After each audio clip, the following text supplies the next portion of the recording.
So I want to unpack all and continually learn more of the implications of what the theological, historical death of Jesus Christ means. But there's an experiential part of it. That he says repentance and forgiveness of sins should be proclaimed in his name.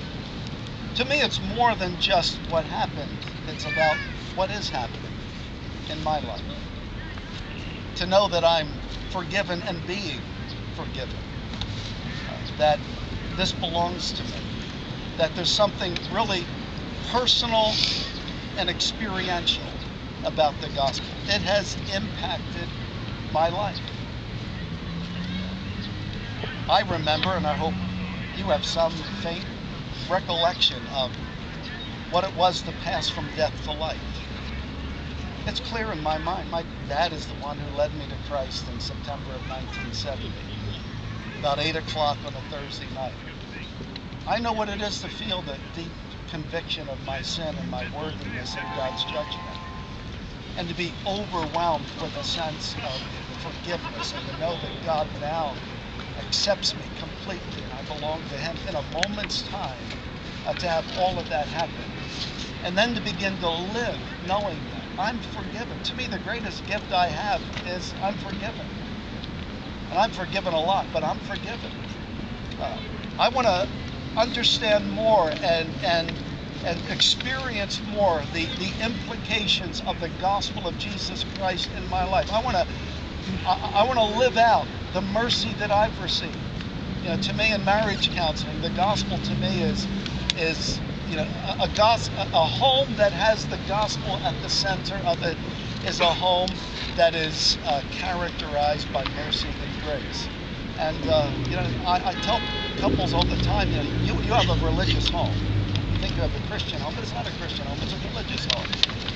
And the proof of that is when your spouse comes home, you hold them to a standard by which you judge them and you criticize them, and they feel the burden of that criticism. Well, that's what religion does. Religion holds up expectations that are impossible, and if you don't meet them, you feel judged. That's not a Christian home. A Christian home is where people who fail, who don't measure up, are loved despite that. A Christian home is a house of mercy. It's a house of grace.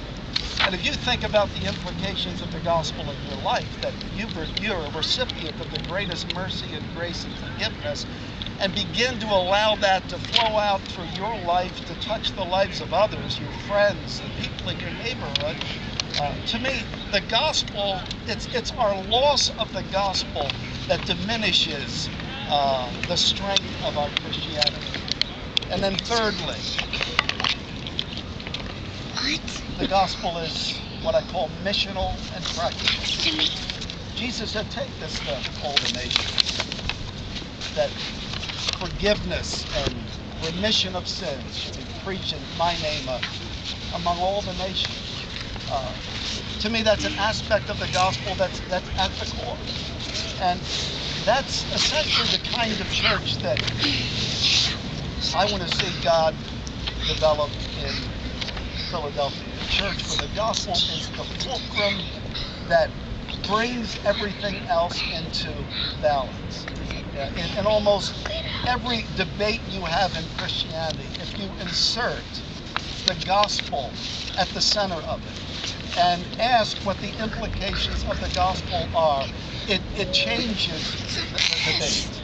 And I've got a whole list of areas that I'll write a blog on to show how the gospel does that. But I'm interested in bringing to the forefront what Jesus said with his disciples.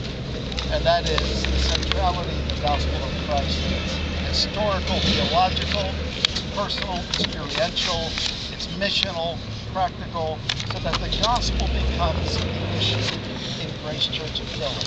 And if that's what you're looking for, if you want the gospel to be the issue, then we invite you to join.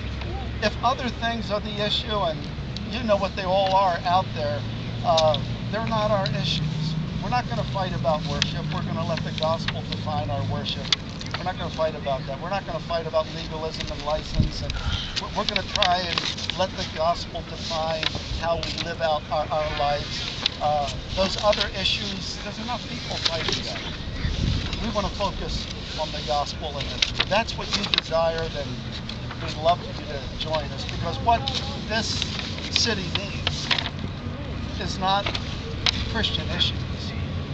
What this city needs is a clear, simple understanding and expression of the gospel in people's lives. That's what we want to do. So join us. Let's sing a couple more songs.